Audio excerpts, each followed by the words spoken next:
Welcome, future masters. The position you see before you is from the Sicilian defense. This is the Smith-Morra gambit accepted, and my opponent was gracious enough to accept this gambit.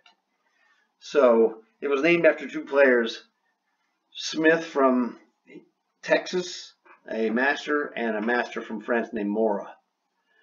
But Ken Smith is the guy who really popularized it. He was started, kicking butt with this gambit early on. Later on, got a hold of a book, the best book in English on the Smith-Morra gambit by Grandmaster Nd5. Fantastic job of writing the book. Broke down the opening tree in just phenomenal fashion. I also have the best book on the Smith-Morra gambit written in German. I speak a little bit of German. Ich spreche ein bisschen Deutsch. So I can read German chess books and understand what they're doing because it's chess. And I'm more than a good enough player to make up for any language deficiencies, which I do have. I speak, I don't know, 25, 30%. Enough. I know enough to get around. So I've never been to Germany, but I could. I took German in high school, and one of the advantages of that was chess. It wasn't my goal. My goal was to watch World War II movies and have a clue as what the guys were saying, which sometimes I do and sometimes I don't. So it's okay.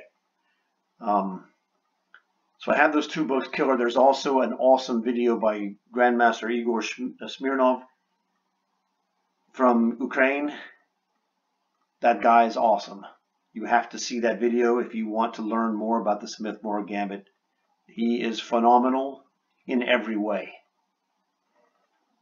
I can't say enough compliments about him. His video is just absolutely stunningly brilliant.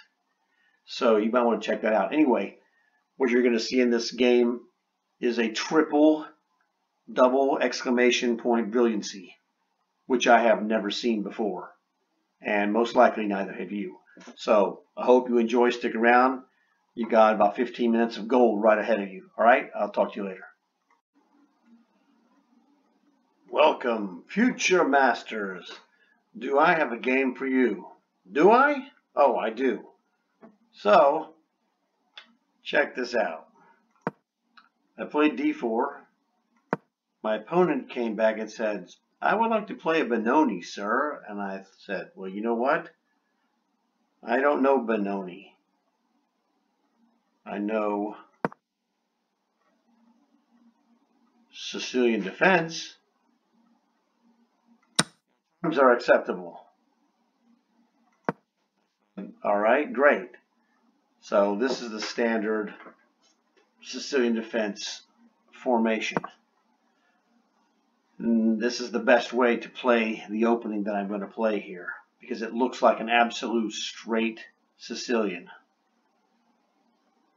except that it isn't. Play c3, in the Smith-Morra gambit. I'm back in the book by transposition. So he plays that d6 is what is known as the Scheveningen formation. My line squared bishop doesn't care.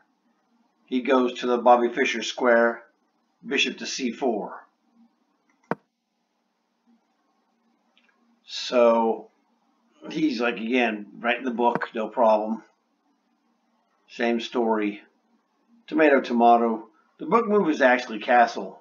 I just play queen e2 because it doesn't really matter what the order is, but the computer says it's actually better than the book move, which is fantastic. So I've made an innovation apparently. In the Smith-Morra attack. Okay, so castle, what does he do? Queen c7. So this is a kind of fairly standard formation. a6, d6, e6, queen c7 to stop this knight b5 baloney. Rook d1, standard. The only other move considered, or that you could really consider normal in this position, would be bishop to f4. Now, in this opening, the bishop, one of the secrets of the Smith-Morra attack is that the bishop goes opposite the queen. If the queen's here, put it on bishop f4. If the queen's on d8, you play bishop to g5. Pretty basic stuff. Only my students know what this is. Or really, really, really strong players. So, b5 is loose. It's a Chicago defense to a degree. There's actually a version where he plays the Chicago defense. It's like something like rook to a7. Some really bizarre stuff. Anyway. Okay. Bishop to b7. You know, it just doesn't look bad. But the computer is on it like white on rice. So, here's my move. Which I was planning anyway. So he responds to that with a bizarre move, knight to h6, and it's like, I did consider taking it for a few seconds. I thought, that's stupid. He's going to play bishop to g7 for nothing. Go forget you, I ain't doing that. The lesson of the day, continue your development. Develop your men first before you go crazy. And in Sicilian Smith-Morra, you're going to need to have rook ac1. Trust me.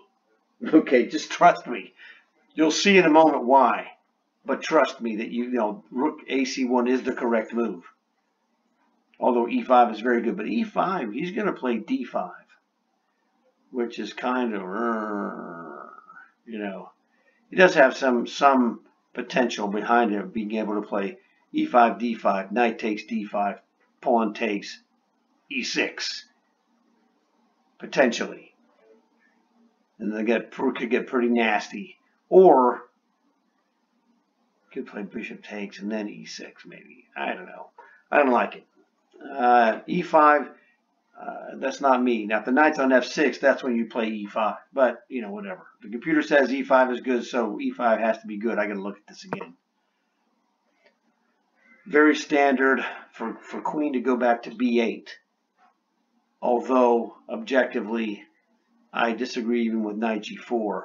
Although knight g4 is a good move. Play bishop to e7 and castle. Don't be stupid. Just don't be stupid. Okay? So I unleash the move that separates the men from the boys. When you play Smith-Morra Gambit, you get to this move 12, I guess. And your goal is kind of like, it really is, your goal from the opening indirectly is if he plays a specific opportunity, you play knight d5. And if you haven't studied that, that puts you on the lower tier of players who are playing this as white. Because you get to a point where knight d5 is literally the only move that's any good. Everything else is inferior. h3 doesn't stink. a3 again, but it doesn't do anything. Knight d5 is the only one that keeps pressing, you know, in the vein of Paul Morphy. Yeah, that was, you know, knight g4 is a pretty good move. I know he's going there, but I'm just going to say, you know, just in case, you can go there. I don't care. I want his knight away so I can play bishop to e3. And you'll see why. So I'm like, cool. I attack your rook. How does that feel? He thinks it feels terrible. But it's interesting. The computer says knight g6. Now, somewhere out there, one of you guys is going, hey, why does it say knight g6? If you leave that rook on a8, he's going to take that rook with that knight on b6. Knight takes rook, man. That's a good move for white. Which is true. But knight to g6 signifies something else. Now, you might want to pause the video and try to figure out what it signifies. I wouldn't take too long because I'm going to tell you here in 3, 2, 1. This is something that doesn't get mentioned enough by players at all levels, grandmasters included. And that is, in chess, the #1 priority is king safety. Knight g6 is a king safety move. He gets a tempo on the bishop. So the bishop retreats, and you can play that later. But the whole point here is that that solidifies bishop to e7. He doesn't have to worry about shenanigans. So knight g6, if it goes bishop to g3,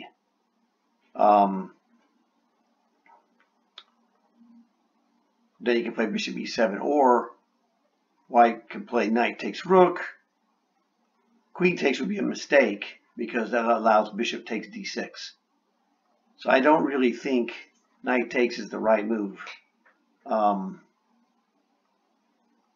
because he's going to take the bishop and then it'll be attacking the queen. So that's not good. So you got to go bishop g3. Then he can come up here and then play bishop e7 and castle. Knight g6 is an excellent move, but you have to understand what knight g6 means. And I understand that it means king safety, which he does not have at this particular moment. I mean, it's tenuous. He's on the razor's edge. I wasn't worried about the pawn structure. We're not playing this game for pawn structure. We're playing this game to whip some butt. Okay. So we're out here we're gonna do some butt whooping. And I mean whooping. So knight to e5 looks like a really good move, standard idea. It's great if I let him sit there. So I can't let him sit there. So it's one of those things. Now, the thing he trades off, when black plays knight e5, he says, okay, if you play f4, I'm going to go back, and now your f-pawn blocks your bishop. So, it's a trade-off. It's tomato, tomato. So I went back to lay some lumber on his king, potentially. I have another idea for him. Goes back, because of the discovered attack, which is wicked cool. So you saw that knight d5 was a double exclamation blue. Get ready to see another one. All right. Bishop to b6. Like, now, baby, you pretty much have to take this knight. You can't let it sit there, because I am going to shove knight to c7 check right in there. Took it. I took it. You see the white bar. I mean, I'm kicking butt. Knight e7, the only move. Still losing-ish, but the only move. Everything else is worse. Rook to c7. Now, I'm still winning, but it doesn't like that. It thinks I should play rook to e1 first, which is really good. This guy uncorks a winner. Bishop takes d5. Now, granted, in the game, we don't have the ability to see that the computer says these are inferior moves. My move is inferior. His move is losing. There's a difference. There's two kinds of double question marks. When the computer gives you double question mark, in my case, the rook c7 was a less than stellar move. Still strong, but not as good as rook to e1. Black's move is actually losing.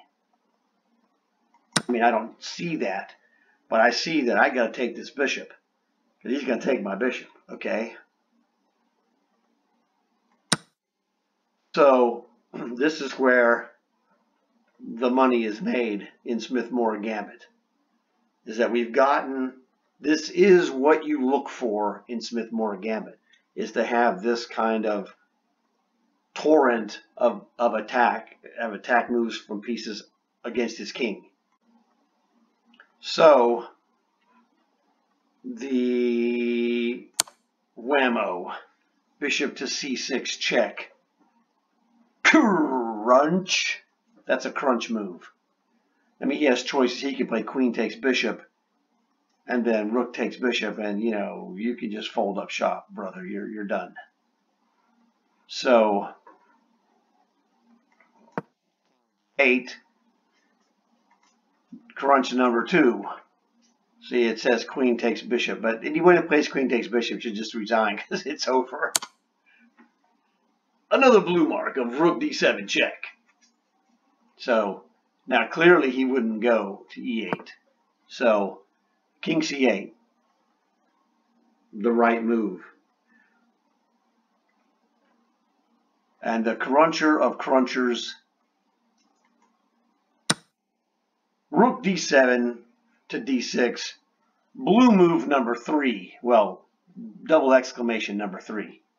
I've never seen a 3-move double exclamation game. I'm sure they exist. I've just never seen one. The move he plays it's the best move. Knight takes c6, check. I'm sorry, knight takes c6 is not check. Hello. But it's over. Because, and look, there's another blue move. I'm like, I've got the whole rainbow after this guy. There's just nothing he could do. There's literally nothing he can do. Towards the rook, super crunch. It's just super crunch. There's nothing he could do.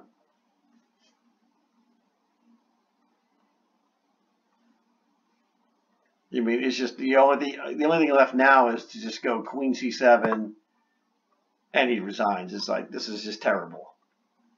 There's nothing you could do. I mean, I'm going to take this queen. He takes him. You know, this is just garbage. Check. I mean,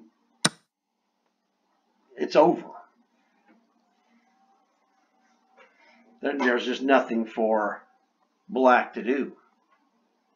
His position is just absolute garbage. So that's the thing, that I've never seen a triple double exclamation move game. So that was pretty awesome. But it was a really fun game to play. I like playing Smith-Morra because you're on the edge. I got to play knight to d5, which was fantastic. It's like that's really, when you play Smith-Morra, you're hoping to get that opportunity, but your opponent has to play well to get there. And if he makes a mistake, it's not really good. But anyway, it's almost 15 minutes. So like the video, comment, let me know what you thought about it. Subscribe in case you haven't done so you can see more of this. I'll see you guys later.